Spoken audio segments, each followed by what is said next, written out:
Hey, what is going on, everybody? How are you all doing today? I hope you all are having a wonderful and fantastic day today, and if not, hopefully you all will have a better tomorrow. So I wanted us to just talk about the amazing animation that's been going on in RWBY, and I gotta say that it's... Oh, right. I guess we need to talk about it.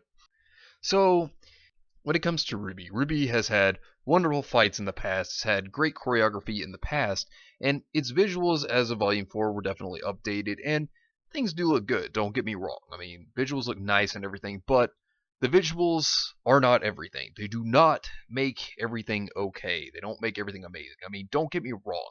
You definitely want to improve in areas that need improving, and the visuals certainly look better, but when it comes to the fights, the choreography, it has been very lackluster. And I'm sure some of you that are watching this understand that it has not looked the same. It has been very different.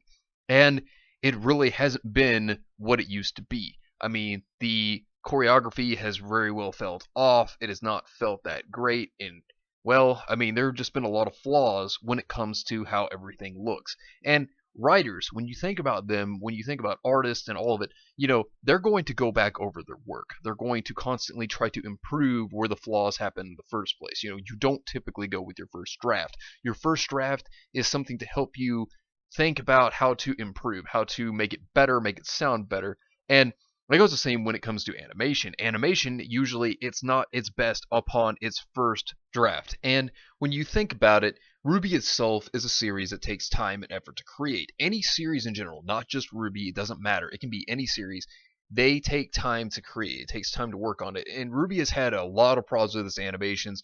The Battle of Haven is by far the worst fight I have ever seen in RWBY. And I'm not trying to make an insult here. I am just going by what I saw with that. The animation was not that great. Characters were standing around randomly, and it just wasn't very fluid in comparison to what it was. It wasn't even very fast paced in comparison. Characters were nerfed. I've brought a lot of this up in the past, and looking at a lot of it, there have been just so many issues, and it's not just the Haven fight. Ever since Volume 4, there have been a ton of problems with choreography, a ton of problems with characters just looking awkward with their poses, making weird stances, just so many different things that have just been going on. And some people may not notice it, and then some people may actually notice it, and some of you may have, some of you may not have.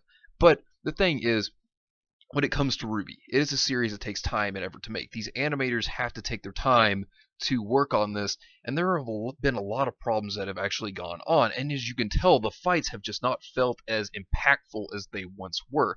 They have not felt as good with the superhuman strength that have been thrown into the characters that we've seen in the past, or their speed.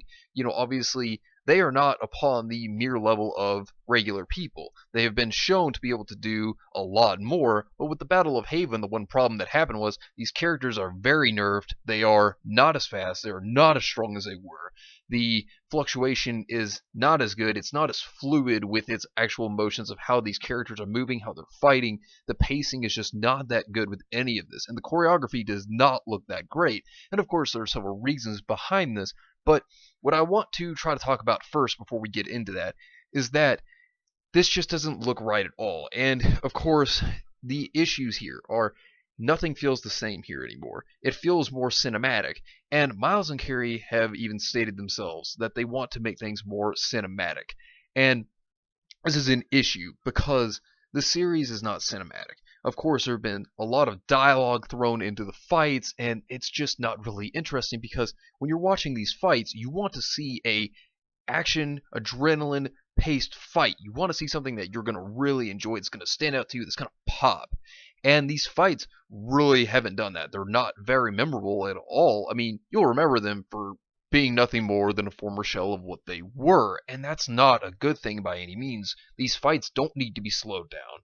These fights need to have better choreography, and there are a lot of problems with these fights. Of course, they are not consistent with the previous fights with Volume 1 through 3. They're not. They're very inconsistent. Characters standing around doing nothing, that's not helpful at all. It's really bad, actually.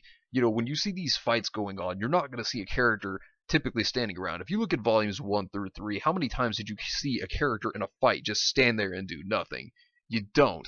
And Miles and Carey never addressed the Battle of Haven, problem. They never addressed this at all. They never sat there and said, "Oh yeah, the reason why characters stood there, or why things were slow, or why they didn't seem natural." They never addressed this at all once.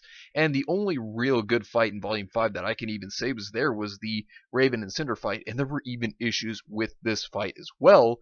I mean, if you look at Vernal's body disappearing in the background during the fight between Cinder and Raven, that's weird. Also, if you look at the aura, when the aura is depleting on Cinder, her arm, the Grim arm, actually has aura on it, and that obviously shouldn't be a thing either. It's very strange. It just doesn't feel right, and the choreography of things have not been looking that great either. I mean, when I said characters make these weird poses, these are just out of character poses. Like, when I mean out of character, I mean for natural people to even be able to do. And this has never been going on within volumes 1 through 3. You don't see these unnatural poses that just aren't normal, that just can't be done by people. It's weird because when it comes to these types of choreography, when it comes to poses and stuff, you have to remember how the human body works, how it poses. And of course, when it comes down to it, the way that the bodies are structured, they act just kind of like a limp noodle. They act just very weird. It's very limp. The animation is just not that great. It's not fluid. There's been weird levitations even in these animations, and it just doesn't feel right. It's very strange. And here's the thing. This has not just been going on in Volume 5, and I'm not just talking about Volume 5 here. I am also actually bringing up Volume 4 in this situation because Volume 4, this is where it started. This is where these issues actually started. I mean, yes, we still had decently fast-paced fights, but they still had weird lagging animation. They had these weird limp moments, and they had the weird levitation that shouldn't be there. That, obviously if you look through volumes 1 through 3, have not been there. It's just strange. It's just not natural. And, the thing is, if you go back to volumes 1 through 3, in which we need to go back on these volumes and we need to make a comparison. We need to make a comparison to what Monty and the other animators did, because let's look at it. The red, the white, the black, and the yellow trailers. Each one of these trailers had very good animation. They had very good choreography, and the fights were just phenomenal. I mean, they got you hooked. You have to admit, when you started watching RWBY, when you saw these trailers, you have to admit, they got you hooked in because the fight animations, the choreography was just brilliant. They looked very beautiful. And if you look at volumes 1 through 3, they were still very good. They were. They really felt realistic. They felt like how the human body would naturally move. And you could tell the animation and the choreography, the fight scenes, just everything looked good. It felt more natural. And when you look back on this and you look at volume 4 and 5, there is such a huge difference between everything that was presented. And that's something you have to think about, that's something you have to look at. And the problem here is that when we look at this, the animators themselves, they really don't have as much free reign as they used to. And that's a problem, because Miles and Carey said that they wanted to make things more cinematic. And they said that they use movies and anime to their reference. Well, here's the thing. Miles and Carey have not really been known as big anime fans. And I don't really think the anime part is what they mean. I can see them saying more cinematic because you can definitely tell it looks more like a cinematic fight. It doesn't look more like an animated fight. It looks more like a world that's non-fiction, or just something you're watching on the big screen, rather than this world that Monty had established with super fast fights with characters that have super speed and superhuman strength that are not ordinary humans. You can definitely see this difference. And even in Volume 3, after Monty had passed away, unfortunately, you can still see that the animation was still very good. The animators still had more freedom then at that time being, and this is before these weird changes started being made. And, of course, this is very good to see that Volume 3 still did a very good job. It still was very good with its fight choreography. It was very good with the characters' positioning, and, everything still felt right. And looking at everything, even now, you can definitely see some differences. And one thing that's a big difference, and that has made a big difference, is that some of the animators that worked at Rooster Teeth for RWBY, they are gone. They are no longer with Rooster Teeth. They don't work with them anymore. For example, if you go back to Volume 3, the fight with Mercury and Yang was a leftover idea of Monty's, and that was done by Shane Newville. He is no longer with RWBY anymore. He is actually gone. He is no longer with Rooster Teeth, period. He has nothing to do with that anymore. He is gone now. But it's not just that. He also did the Ruby versus Auburn fight, and then Dylan Gu, who is also another one, he actually is gone as well. He actually worked on Emerald and Mercury versus Coco and Yatsuhoshi. He actually did those fights, and these were two very good animators, and they are no longer with the animation staff or Rooster Teeth period anymore. They are gone now.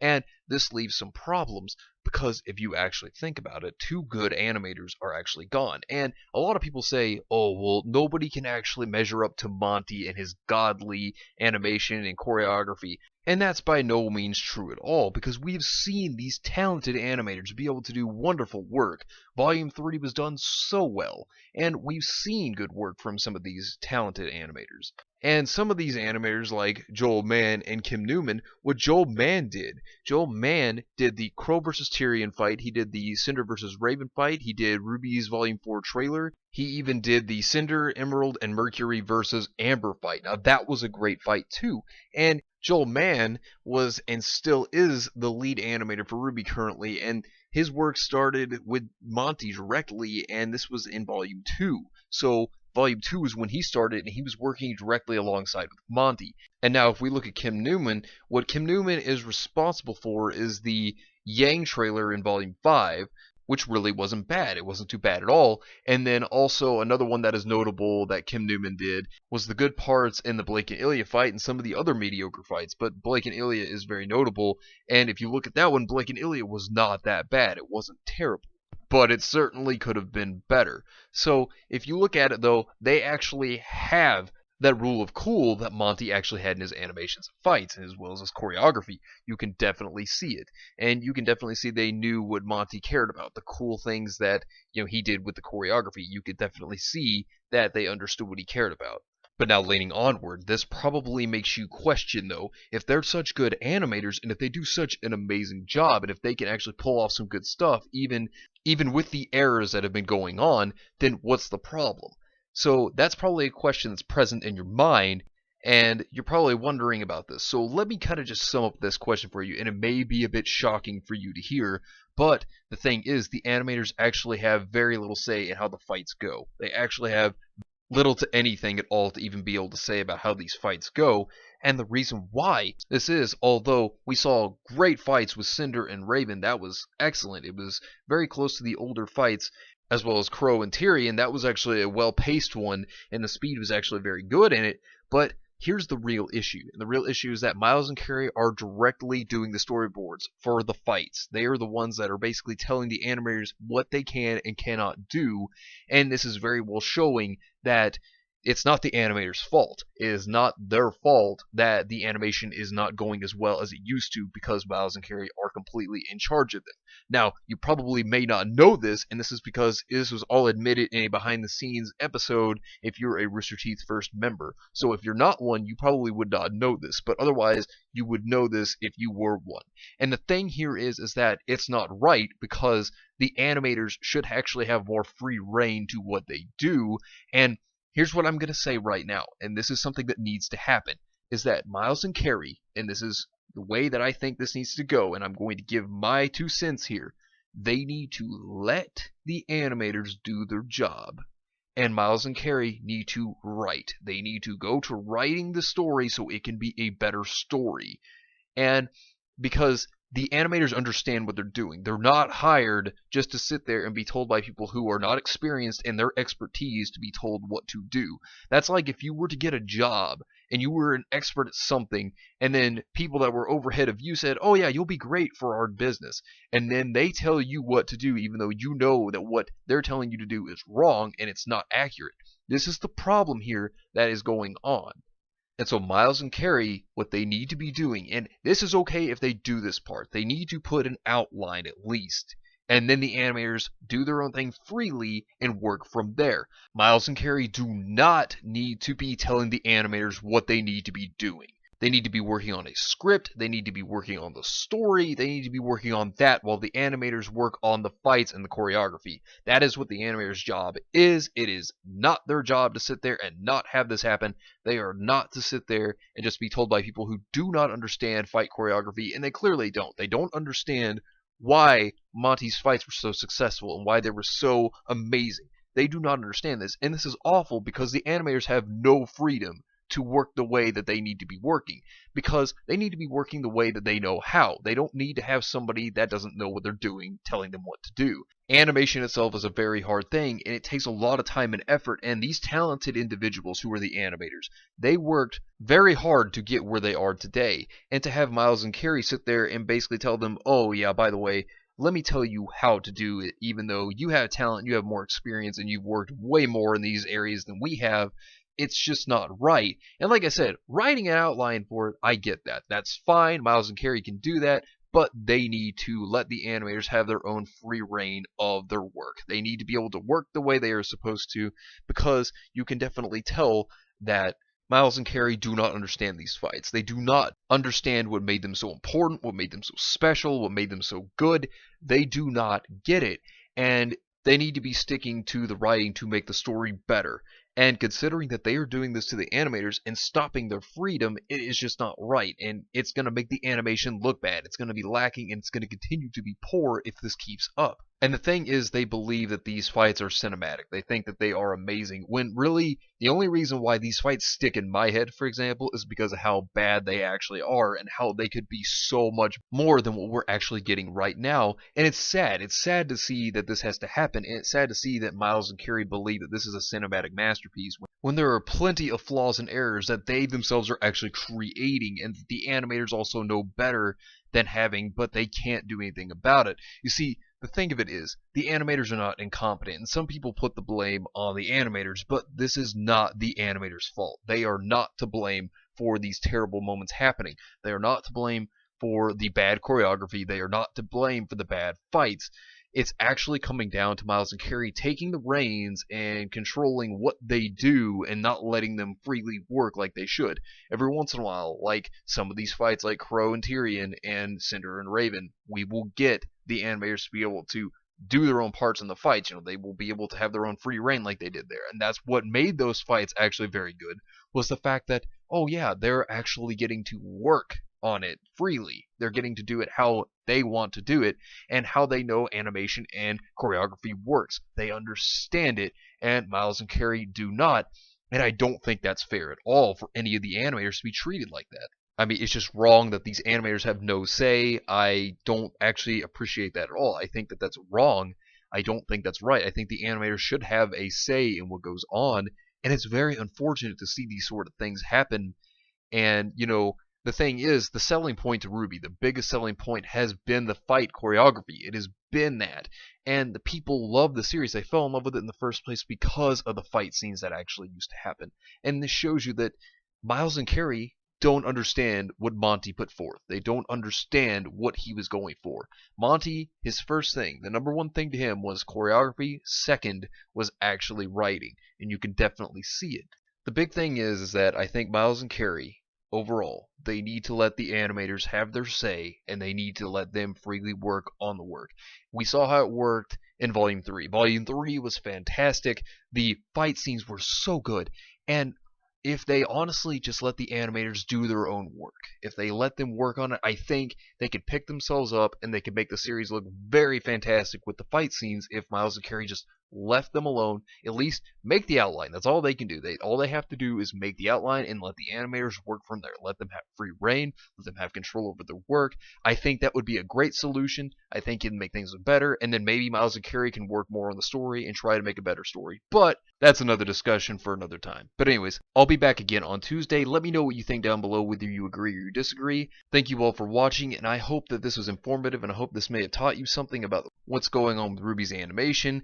Hit the video with a like if this taught you something, subscribe if you want to see more content like this, and share this with your friends if you found this informative or useful. Well, anyways, have yourselves a wonderful and fantastic day, and remember, if today was not a good day, tomorrow could always be better. Take care of yourselves, everyone.